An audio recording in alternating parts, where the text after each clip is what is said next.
views expressed on this program are those of the hosts, guests, and callers, and are not necessarily those of this station, its management, or other advertisers. You're listening to Transformation Talk Radio.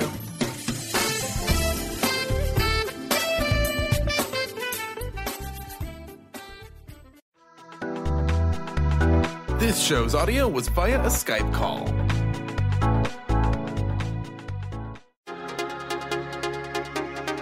Synergenetic Living Radio is a conscious reality creation journey. Tune in as Rick and Grace Paris teach you the innovative approach and new philosophy that will shift your entire paradigm of what it is to be a human being. Synergenetic Living is a living, breathing, conscious experience. As a shaman for 20 years, Rick Paris has been guiding people to fuller existences since his first workshop in 1995. He is well-versed in a wide variety of healing arts, including being an Enneagram expert. Grace Paris serves Synergenetic Living clients powerfully and beautifully by embodying the fundamental role of a feedback provider, graciously guiding people to their own realizations and higher purposes. On this show, Rick and Grace will share with listeners the key to unlocking the infinite potential of human consciousness in order to create a life of preference. Learn to author your own destiny with Synergenetic Living Radio. Aloha Friday, everyone. I am Grace Paris, and I'm here with my partner. Hello. And you're listening to Synergenetic Living Radio. Stay tuned with us for the next hour and let us help you experience a new philosophy, a new way to heal yourself, and a totally new approach to life. Each Friday on Synergenetic Living Radio, we'll have new and exciting solutions to everyday problems in this time of chaos and great change. Today, Rick and I are here to discuss intimacy, and I'm so excited to be here with you sharing this because this was one of the first talks I heard Rick give, and it changed my life completely. So you're in for a real treat. Where would you like to begin, hon? Well, first I just want to say, in listening, if you've been listening to the shows, we talked about becoming an adult. Last week we talked about trust and what it is to trust and how to do that better. Well, intimacy is kind of a natural progression through that because you can't really be in an intimate relationship if you're not an adult and you don't trust. So trust is really the fulcrum that intimacy is built on. So without the ability to trust or understanding what trust is, you're going to have a tough time with intimacy. Same if you're not an adult, spiritual adult, awakened adult, or, because we've talked in the past, most people, bodies are grown up and chronologically they're grown up, but they've never moved from adolescence to an adult. And until that's a conscious choice, I would argue that you're not one. You may be, but it's not very elegant to do if you don't understand how to do it and be able to make that conscious choice. So intimacy is a function of being an adult and wanting to establish something in a relationship that will continue the relationship to grow and grow and grow. Because intimacy ultimately is a biological, chemical reaction. Many people try to sell the idea of soulmates and, my twin flame and all this stuff, which is really a marketing capitalization on that. They really just marketed the whole thing. And whether they did it maliciously or not really doesn't matter. But what they really did was try to capitalize on this chemical reaction that you're having. Because oftentimes in relationships, you realize I'm having this rush toward a relationship and a recoil. I back away from the relationship. I want to get close, and then I go back, and I get close, and I go back. And that's a function of not understanding what it is to be intimate and not understanding that your drive to be whole is what that is. And of course, right. You could turn that wholeness and say, oh, I need my better half or my other half. And, if you come in as a man or you come in as a woman into this experience, you have to be able to elevate the other side of yourself. for the men to find the woman in me, to find that feminine aspect of myself and integrate that in my own sense of wholeness. So because you've got this biological drive to be whole, intimacy is something you're always going to want.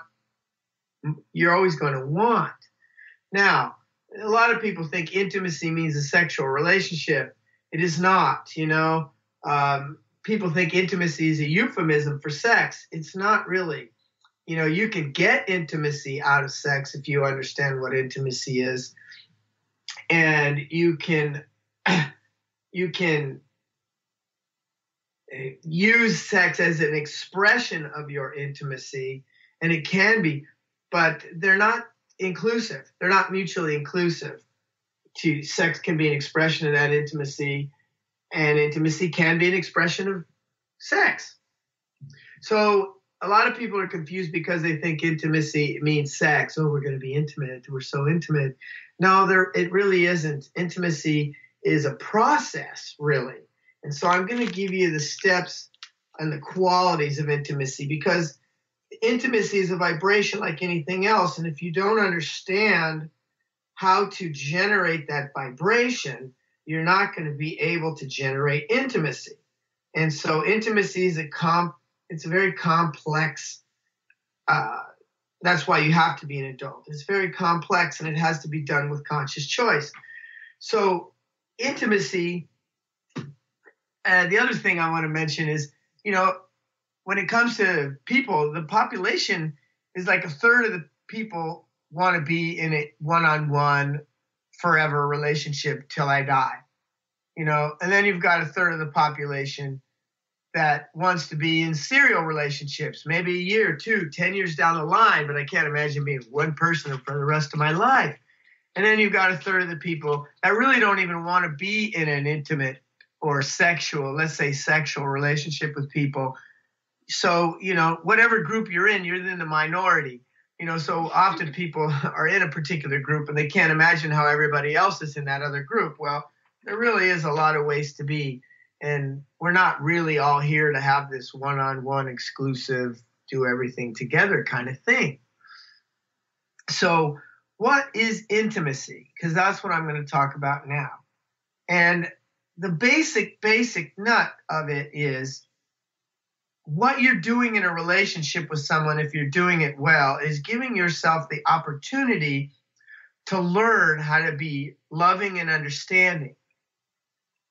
Because most people, if you recognize the relationship, they want to be loved and they want to be understood. And that's where they have a problem, because you can't go for that and be in an intimate relationship. And you can't be measuring that, well, I'm being so intimate and they're not being intimate.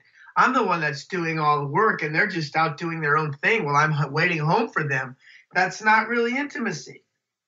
You're really not being intimate, because if you're going to provide loving and understanding for somebody, and that's who they are, you need to do that joyfully and willingly.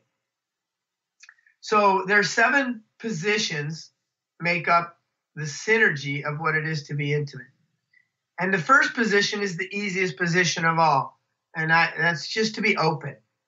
To be open, and even when you meet someone, that's the easiest thing to do. Hey, hi, how are you? I'm Rick. What's your name? I'm open. I'm open. It's easy. And, of course, that's going to have to elevate however long that takes, but you're going to have to elevate being open. And the next place that you're going to move to while being open is to move into being closer. Closer, maybe physically, or just closer as a person, opening up, maybe talking about more things, finding more about each other, to be close. So to be open and close, those are relatively easy, and most people can do those 2 steps.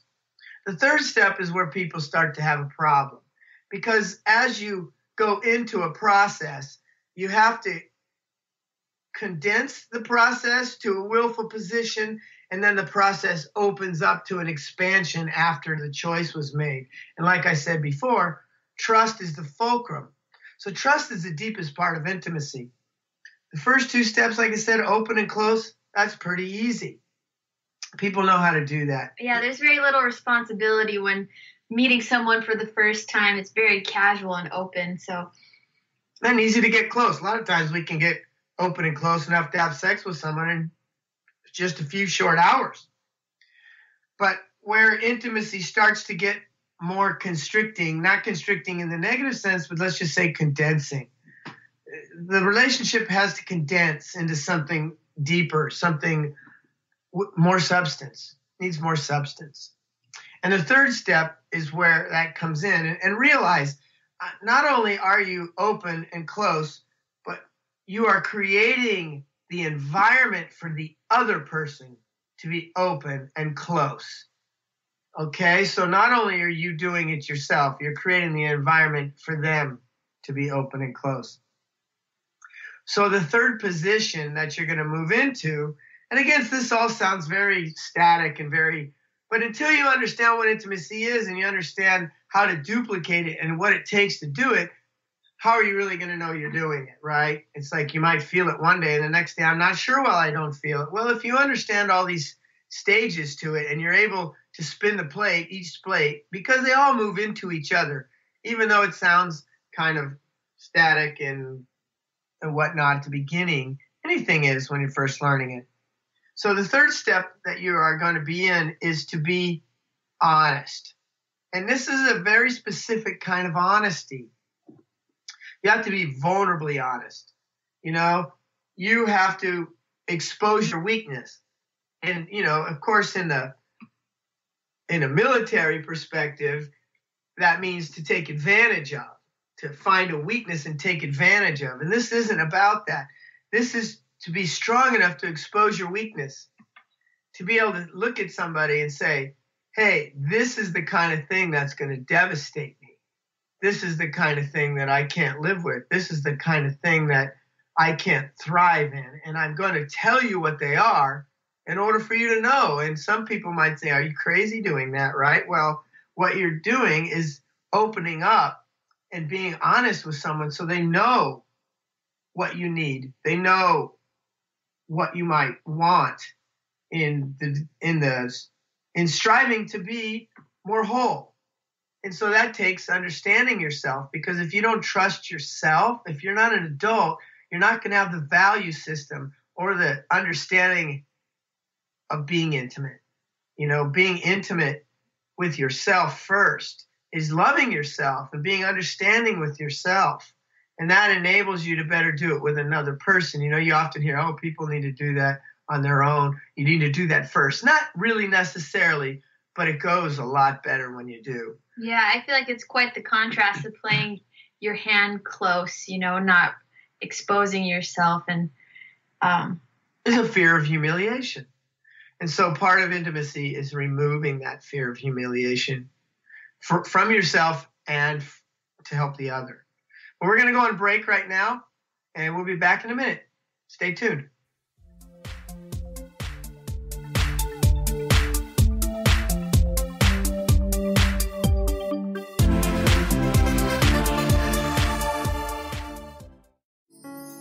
Are you ready to stop stress, anxiety, and low self-esteem from running your life?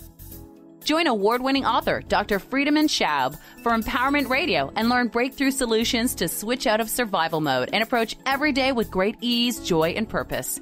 Tune in the first and third Wednesday at 11 a.m. Pacific to Empowerment Radio with host Dr. Friedemann Schaub on Transformation Talk Radio. Visit thefearandanxietysolution.com to learn more. Calling all moms, it's time to awaken your vibrant, intuitive, loving self in every area of your life. Join host Debbie Pokornik as she shares thoughts, stories, and tools to help you stand in your power. Listen to Vibrant, Powerful Moms helping everyday women create extraordinary lives. Mondays at 2:30 Pacific, 5:30 Eastern. For more information about Debbie, visit empoweringenergy.com. That's empowering with letters NRG.com. What is a brilliant culture, and how do we create them? Why are they important? Claudette Rowley has created a breakthrough 5-step process to help you align your culture with your business strategy for exceptional results. Looking for a culture that drives organizational excellence? Listen to Cultural Brilliance Radio, the second and fourth Friday of each month at 10 a.m. Pacific and 1 p.m. Eastern on Transformation Talk Radio. To learn more or work with Claudette, visit culturalbrilliance.com. Tune in to The Jen Royster Show, intuitive guidance to inspire your life, each Thursday at 8 a.m. Pacific and 11 a.m. Eastern on TransformationTalkRadio.com. This amazing show is an inspirational hour that will take you on an epic metaphysical journey to discover the spiritual approach to life's greatest challenges. Dr. Jen is an internationally known intuitive counselor, spiritual teacher, and energy healer. Call in for intuitive readings and visit JenRoyster.com for more information. Are you searching?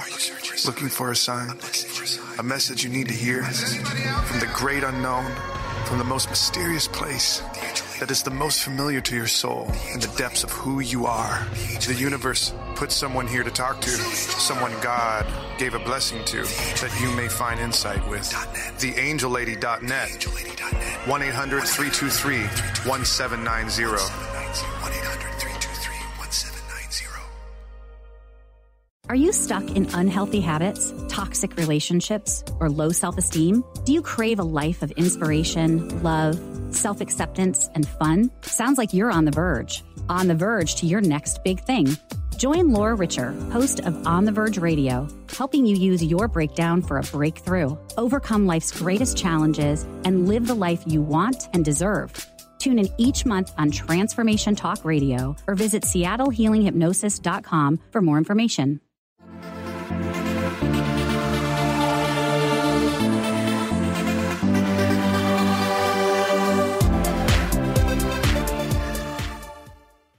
Hey, we're back on Synergenetic Living Radio. We left off talking about being vulnerably honest, the qualities of creating intimacy. And that's kind of where it starts getting a little sticky for people, is that vulnerable honesty. Which is a requirement. You know, you have to let them know you. And the more that you let them know you, the more they have a chance to respond appropriately to you. And that comes out of your own self-love. When you understand yourself well enough to be like, hey, this is where I could be manipulated. This is what could really hurt me. You know, I'm giving them the opportunity and the understanding how not to hurt me. And to know, I know these things about me. If it happens, I also know how to deal with it. I'm strong enough and I love myself enough to expose that and also know how to deal with that. So I'm powerful and I value myself, you know, and that's where you want to be. You want to be open, close, and vulnerably honest. And those, if you're get down there, you're doing really well. Because a lot of times, to be vulnerably honest, if I don't trust, this is where it gets, the next step in the process is trust. And where people get stuck with trust is when they don't, if they can't be vulnerable and honest, they're not going to be trustworthy. They're not going to do that. And the reason you're not trusting and you're not vulnerably honest leads us into the next step, which is to be loving. Because why wouldn't I trust myself? Why don't I trust myself? Because I'm not really being loving. I'm not loving myself and understanding my own weaknesses and my own strengths. So trust, which we did a whole show on that last week, has its own situations and its own components in order to know that you're being trusting. Because again, people say, well, you just got to trust. And if you don't understand how to trust and you don't learn how to do that, you're not going to do it better. So again, check out the show last week if you think you want to understand understand trust on a deeper level. So the fourth position, the most willful position in intimacy, is being trusting and trustworthy. And so if you can't do that, there's just no way you're going to be intimate. No matter how good you are at being vulnerable, close, and open, if you really can't trust, you're not going to be loving. You're not really going to be vulnerably honest if you don't trust. Because as you can see, how would I be able to do that? I'm just not going to feel good about it, right? And it is the most important aspect, and it's a powerful, powerful tool in relationship. It really has the capacity to deepen a relationship. It has the capacity to ground the relationship in a strength. Yeah, it feels like every time Rick and I reach a pinnacle, that's what we go for, is trust. It's like, okay, I need you to trust me deeper. I need you to trust me. And yeah, I need this now. I recognize in my own growth, I need this. And I'm asking you to trust me more. And it always takes us to that next level. It's quite phenomenal.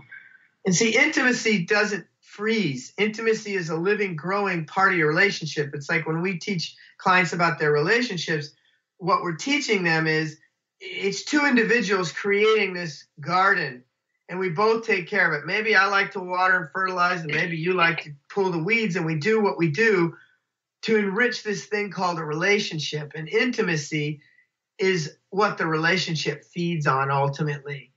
Ultimately, it's what makes you. And since wholeness is something you're never going to completely attain wholeness.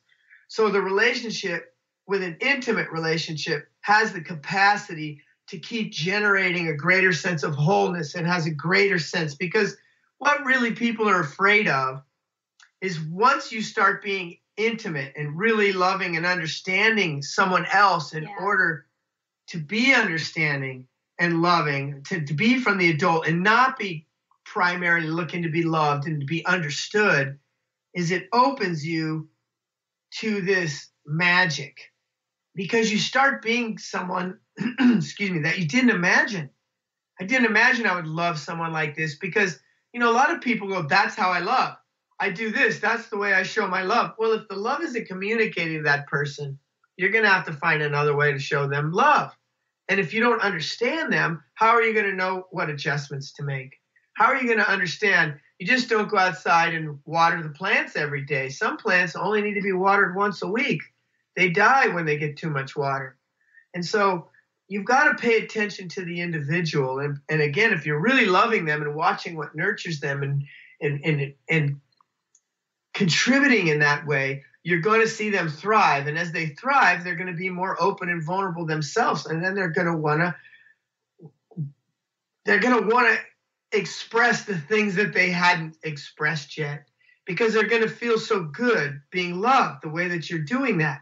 And that's why the fifth step after trust, once I'm open, once I'm close, once I've told my dirty secrets to this person, I've opened up everything, and I trust myself that I'm going to be loved back.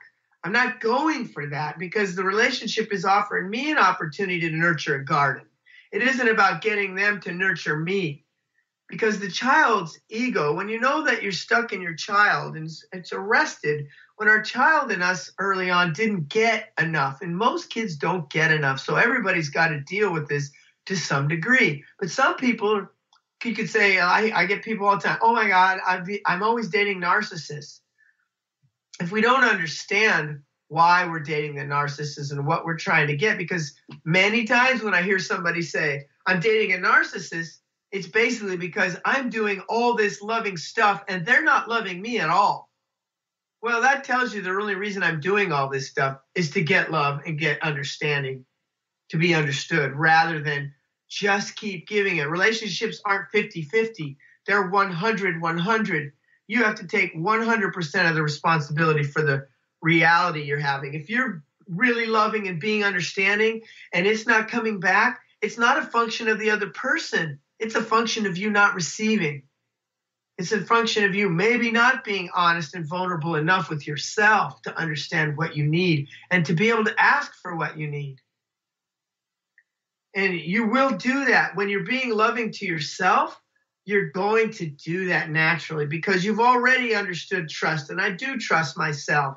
I don't need them to be loving and understanding of me, although I want to receive that for sure. But if you're going after the other person and making sure that they're doing it, you're into control. And that's the antithesis to love. You really can't be in control and love somebody. So the fifth position is loving. after you're open, close, vulnerably honest, trusting, and loving, what's going to happen is you're going to really care. You're really going to start caring about the relationship, how it lives, how it breathes, how it functions. What do I need to do to make sure that I keep creating a place for this person to rely? You know, and the adolescent in us is like, well, when do I get mine? I'm the one that's always doing. Since the child ego is stuck in, am I getting enough? That's where the narcissism comes from. Well, the adolescents were the super dysfunctional, self-importance is what I'm trying to say. I'm important too, and I need to be felt. As long as a person's coming from that position, you're really in control still. You're not caring. You're not being a caring person about them. You're more worried. You're caring for yourself. But caring for yourself isn't require somebody else to do something. It's doing it for yourself. And when you're really doing all that, what's going to happen is you're going to understand how to create the environment for an intimate relationship. And that's when you start receiving the benefit of intimacy. Because like I was saying earlier, what really scares people from intimacy is the magic. Because if you're really being intimate with someone, you're going to be different, and you're going to be different and changed in a way that you had no idea. You're going to find strengths inside. You're going to find you're going to be challenged to move yourself in positions of being a loving person that I never would have dreamed I'd be doing this. You know, I never would have dreamed I could do this until I was loving somebody else. The patience that you can find in yourself, the security, the virtues that you will find in love.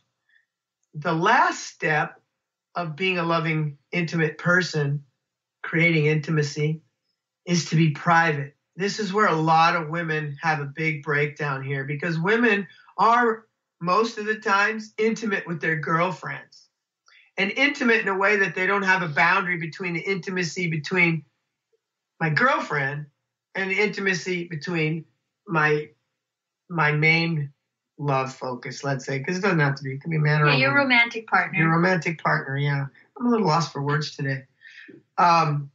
So privacy is important because it's like having a private garden that you guys are going through. You're not out showing everybody and telling everybody what you planted and what you did, because you're nurturing it together. And since an intimate relationship has to, my words are not coming to me today. You're trying to create the environment for a person to feel that they won't be humiliated. They won't be judged. Right. You're trying to produce a sense of security, safety. You're trying to diminish the fears of being humiliated, rejected, abandoned. You know, all of those. That's part of what you're doing for the other. And that's really what creating intimacy and being loving is about. It's like putting yourself in there. Putting yourself second, but knowing when it's time to put yourself first. It's a paradox. You can't be first.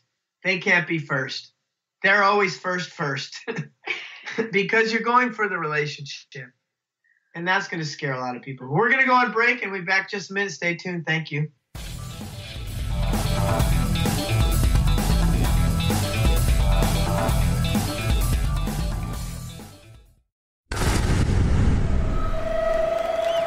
Welcome to the Dr. Pat Show, talk radio to thrive by. I am so thrilled to be talking to all of you. We have got talk radio for all of us. Are you ready and willing and able to accept all of the abundance you can muster up in your life?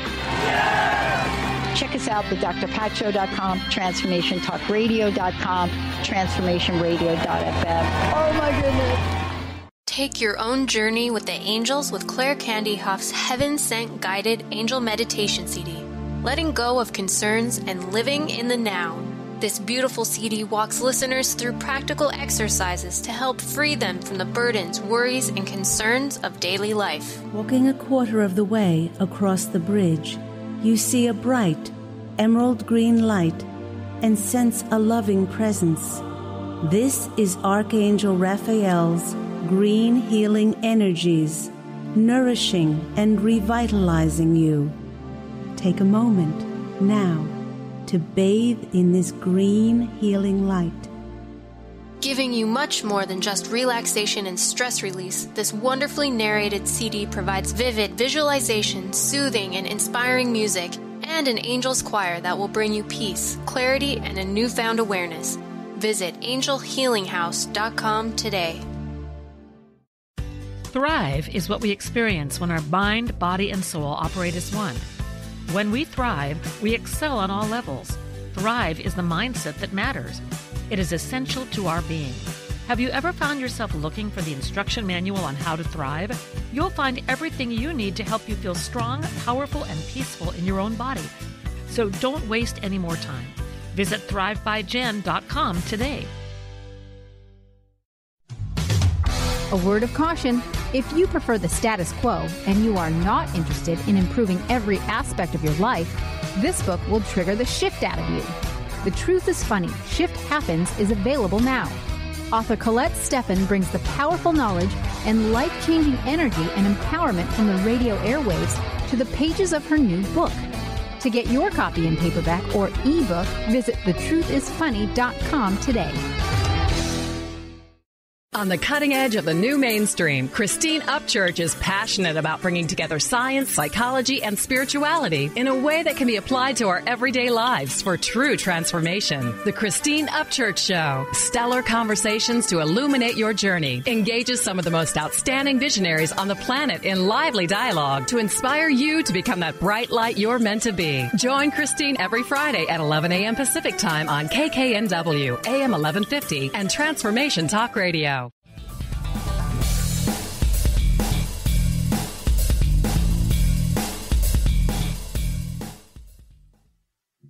Hey, you're tuned into Synergenetic Living Radio. If you're just tuning in, we're talking about intimacy and how to consciously generate and sustain it.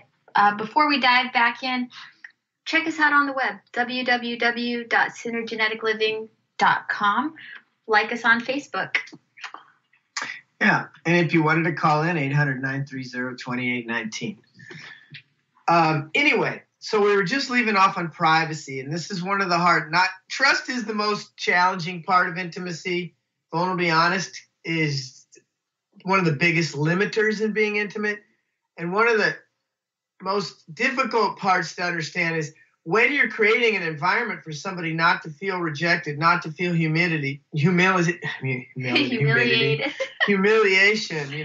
to reduce fear in their life so that they won't be humiliated and rejected. You have to stay private. You can't be telling people your business. Now, that doesn't mean you can't talk to your girlfriends or whatever about privacy or your friends, but you can't be explicit. You can't tell them, I can't believe they keep doing this, blah, blah, blah, right? Because what happens is, and everybody's felt this, if you aren't doing these 7 things, you aren't being intimate. You can't leave out any of these. You can't leave out any of the 7 positions. And the last one is the easiest one to drop.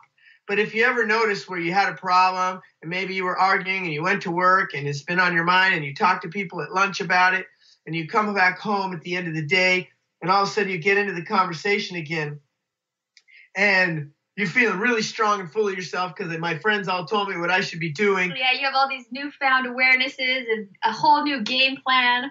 And the other person's just looking at like, and oftentimes they say, well, who are you talking to? You talked to your mother today, didn't you? I could tell by your acting. Because the intimacy got dumped out. And now the other person feels separating because you didn't leave off on the same space and you open the relationship. You open that to somebody else instead of really saying, look, I have to figure this out with them on my own, not figure it out away from them, then come back and tell them how it's going to be. And so often at times that feeling connected when you get back home to talk about it is a function of, I say, dumping the bowl of intimacy out. How you're building all this trust, building all this honesty, this loving, being caring, and then you go out and you just tell somebody else all about it and dump it right out on the floor. And so you come home and the other person, first thing they're going to feel is the intimacy. The lack of intimacy is what you're really experiencing when now you're not connected when you come back to it. So really understanding that. Open, honest, vulnerably honest, right? Open, close, vulnerably honest, trusting, loving, caring, and private. And so there's two reasons really that we rush towards intimacy. One of the reasons we rush toward it, and I mentioned it earlier, is it's a chemical reaction. It's a chemical desire for you to become more and more whole.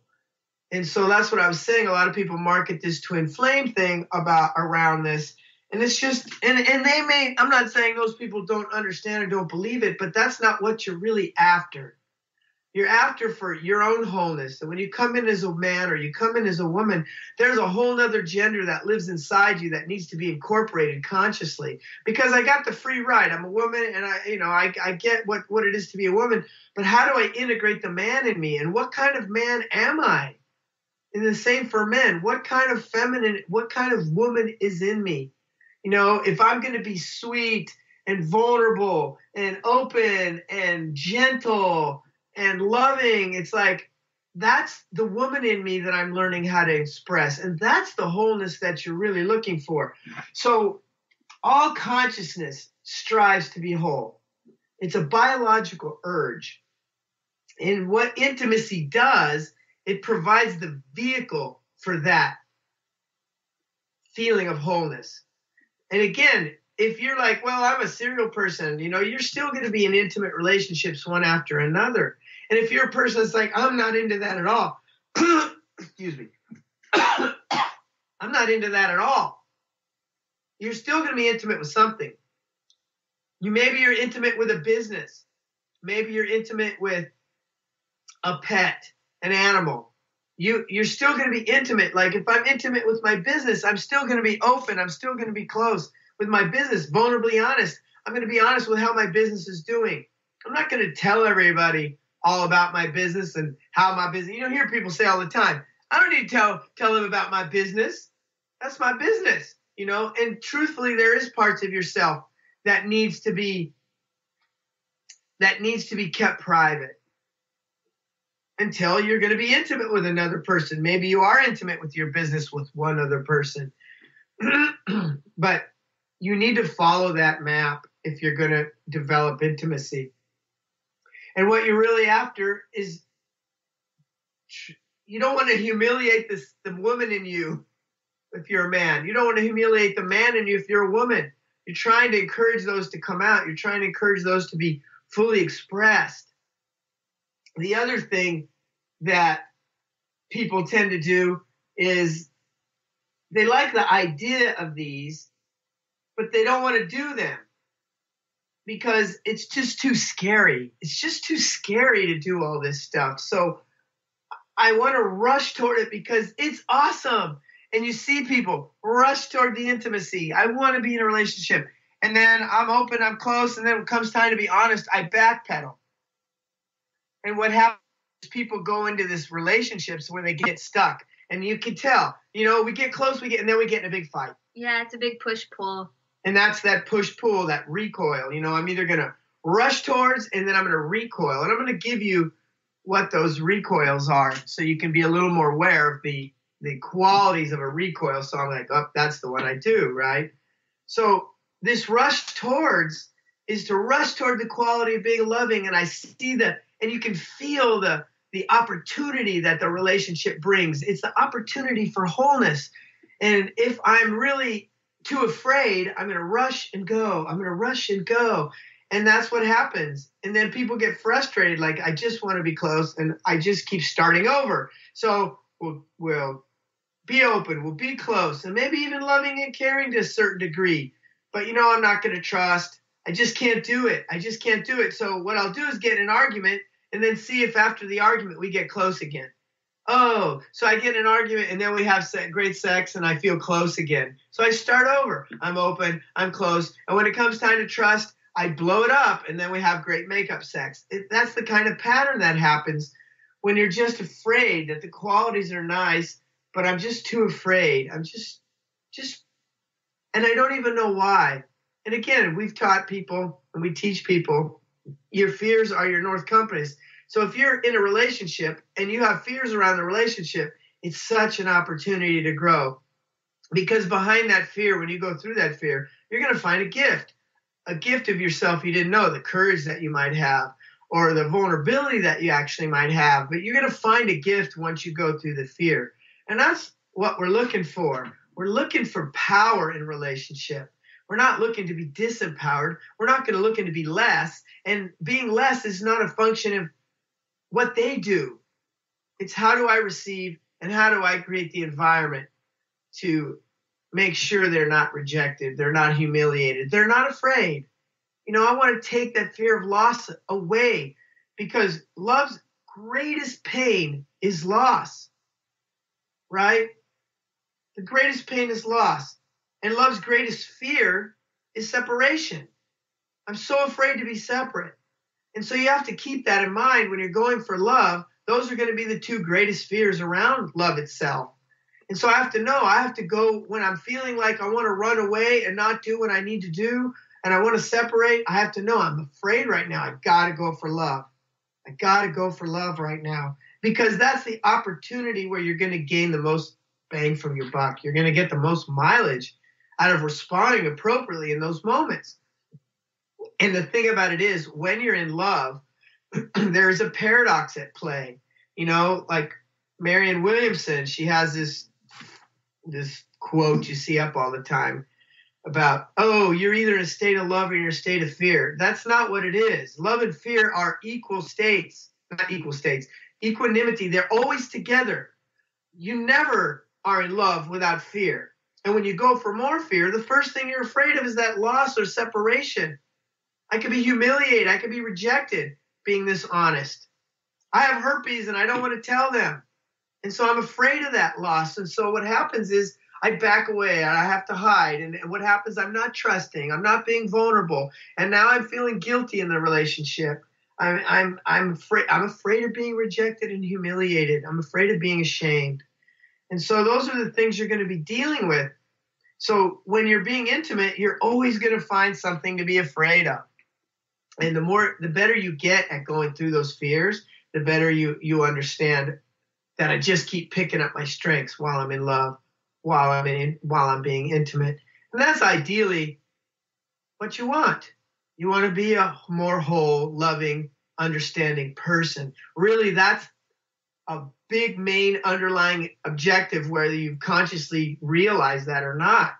But you really are going for being understanding and loving and being whole. And intimacy is exactly the avenue that you want to do that. It's the avenue. It offers you the opportunity to do that. And so I can't recommend it enough, and once I really understood this, it was like all my relationships changed. Some relationships end up ending, and that happens because once you start creating a loving environment for someone and you're really going, you want to receive it. Now you're not controlling and demanding it because you're getting the opportunity to be a loving person, but you also want to receive it. And so I often work with people with receiving. It's not about, I should ask for what I want, be vulnerably open and ask for what I want. But what I'm really looking for is to give and to receive. So anyway, we're going to take a break and we'll be back in a moment. Stay tuned.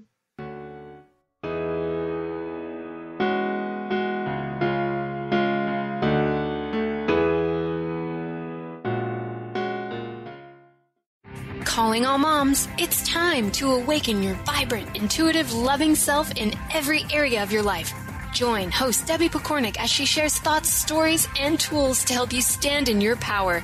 Listen to Vibrant, Powerful Moms helping everyday women create extraordinary lives. Mondays at 2:30 Pacific, 5:30 Eastern. For more information about Debbie, visit empoweringenergy.com. That's empowering with letters NRG.com. Is traditional medicine not working for you? Do you still feel as if your health isn't 100%? Here at the Holistic Medical Center, Dr. Nushin Darvish and the qualified staff look through the dimensions of wellness and start a healing plan prioritized to your needs. Our physicians assess the whole you until complete health is achieved. Get the help you need by visiting drdarvish.com or call 425-451-0404. Do you know how to achieve wellness in all areas of your life? Hi, I'm Mary Jane Mack. Signs of wellness are a capacity to love and ability to nurture, a sense of purpose, a good sense of humor and plenty of fun in your life, a concern for others and a respect for the environment, a conscious commitment to personal excellence, a sense of balance and integrated lifestyle, and capacity to cope with whatever life presents. Well, people enjoy their lives and want them to last as long as possible. That's why the wellness mindset usually accompanies other constructive, healthy lifestyle habits. By adopting a wellness mindset and behaviors like eating well, taking the right nutrition for the body, exercising, and saying affirmations are just a few things to structure a healthy system of values and beliefs. I will be your wellness coach to help you achieve a wellness lifestyle. Call us at 888-777-4232. That's 888-777-4232. And visit us at maryjanemack.com. Conscious Confidence Radio, a timeless wisdom with Sarah Main. Tune in each month on Transformation Talk Radio and join Sarah on an adventurous journey to the deeper level of meaning to move beyond today's world of constant change, confusion, and uncertainty beyond the shadow of fear. This hit show explores key concepts such as confidence, values, and attitude in a dynamic way. To learn more about Sarah and her work, visit sarahmain.com. Defining success and putting minds to work. With the Higher Learners Career and Leadership Series, Rudy Racine will help you craft your personal definition of success, offering support and guidance as you move forward towards your goals. Take the leap. With the right mix of focus and motivation, anything can be achieved. Tune in every first and third Monday at 12 p.m. Pacific, 3 Eastern, and for more information on Rudy Racine and Higher Learners, visit Rudy's site at higherlearners.com. That's HIRE learners.com.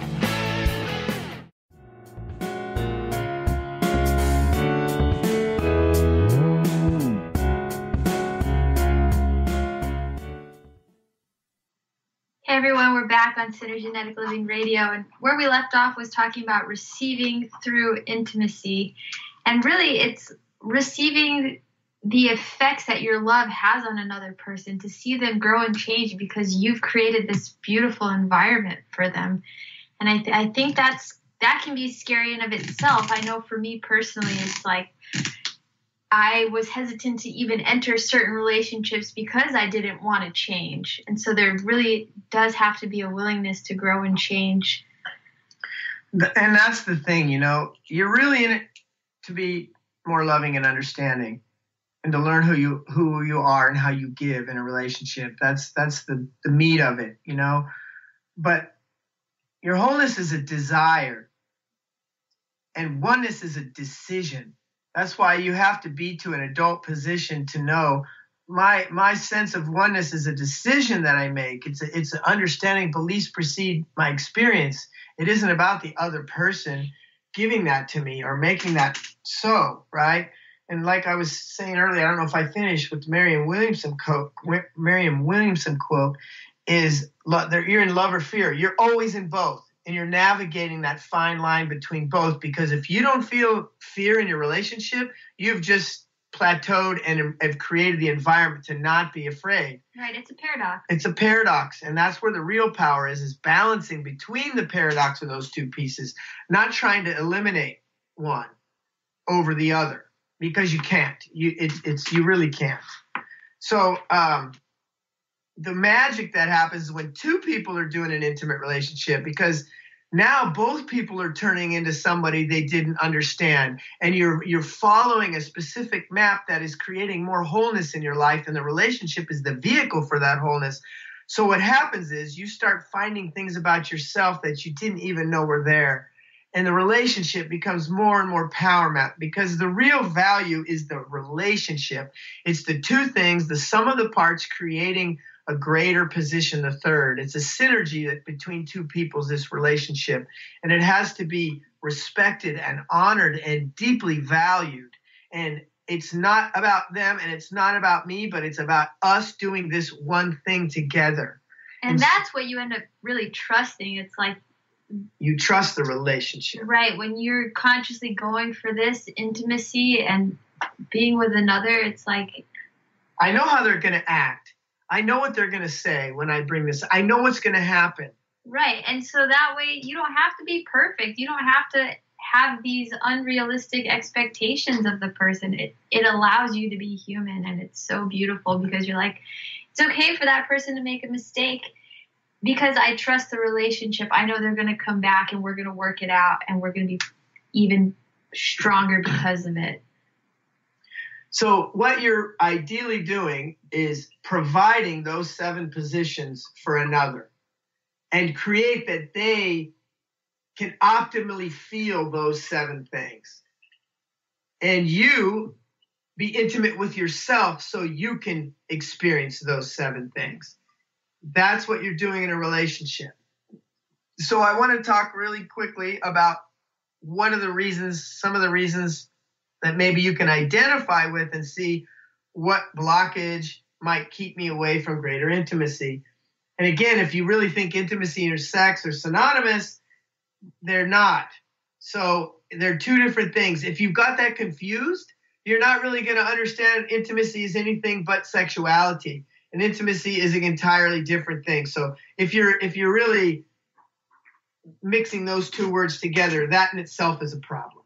And some people, that's it. They just think sex is intimacy. I have intimate relationships with this person, right? But it's not. They're not the same thing. So that might be a place to recoil. If you're self-centered, narcissistic, self-important, that kind of thing, that's going to keep you from being intimate because you don't trust yourself and you're not being vulnerable. So if you're trying to have a relationship with somebody who's narcissistic, of course you want to heal your own unconscious narcissist coming through in that person. And oftentimes it takes a narcissist to know one. And the reason we are with one is enable to us to recognize that we are one. You wouldn't be with one if you weren't really looking to heal that. And it's a pretty intense thing to want to heal. And it's the best thing to want to heal because narcissism will keep you away from wholeness. So your negative ego cannot be included in intimacy. And that's another thing that comes up, right? I can't be in my negative ego and be in an intimate place.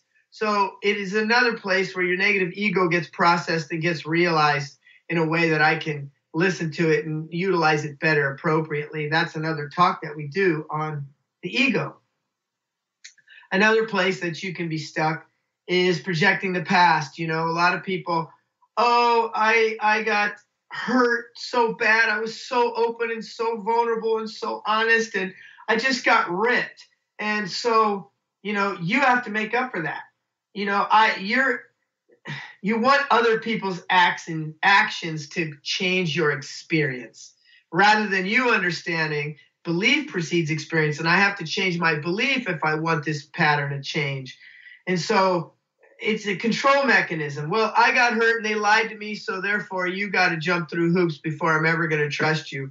And what that does is it creates a dynamic that I can't be intimate if I'm going to be doing that. That is such a powerful realization for someone to have. Yeah, a lot of people really are like wanting another person's actions. You change my idea about what this is rather than me changing my idea. Yeah, prove it. Prove it, and then I'll think about it.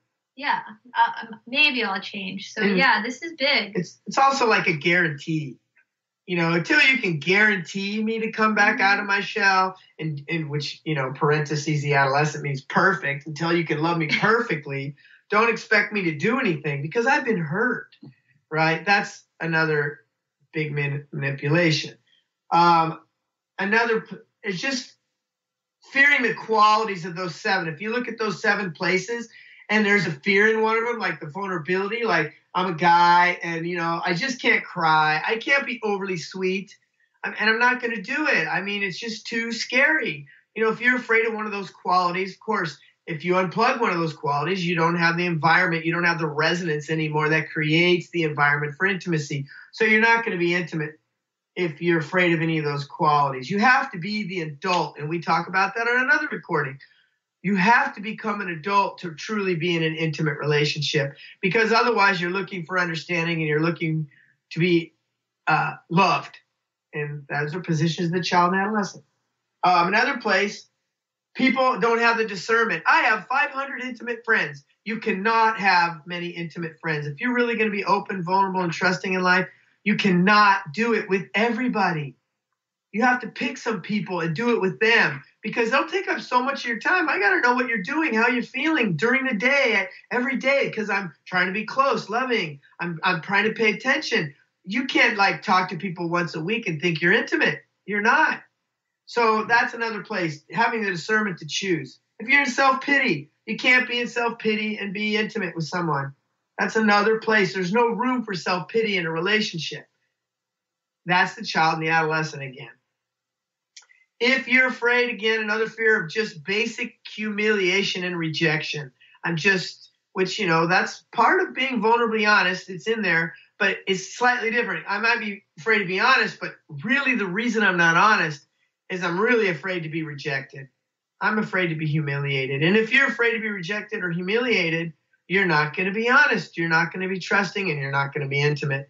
But those are the places where people usually get stuck, And just remember, the magic is when both people get this and do it. And both people don't really have to do it for you to have a good relationship, although you will likely receive it. You will start creating it just by you being that way. Lots of times people will naturally want to love you too. They're going to feel so good. And if you can articulate to them, they'll want to do it because they're looking for wholeness too. You have anything to add to that? No. So remember, intimacy is a vehicle for wholeness. It's a vehicle to be understanding and loving. It's a vehicle for magic when it's done with another.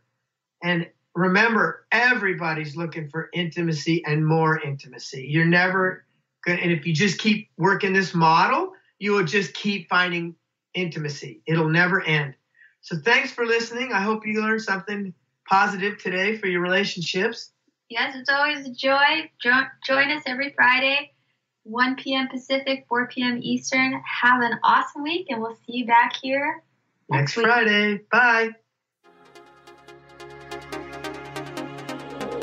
Tune in on Transformation Talk Radio for the latest on Synergenetic Living Radio with Rick and Grace Paris. Learn how to get clear on the life you desire.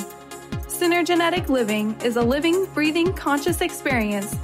Rick and Grace will teach you the art of utilizing the future to create the now with a sense of artistic and absolute power, having dominion without domination. For more information on Rick and Grace Paris and Synergenetic Living, or to download an episode of Synergenetic Living Radio, visit synergeneticliving.com.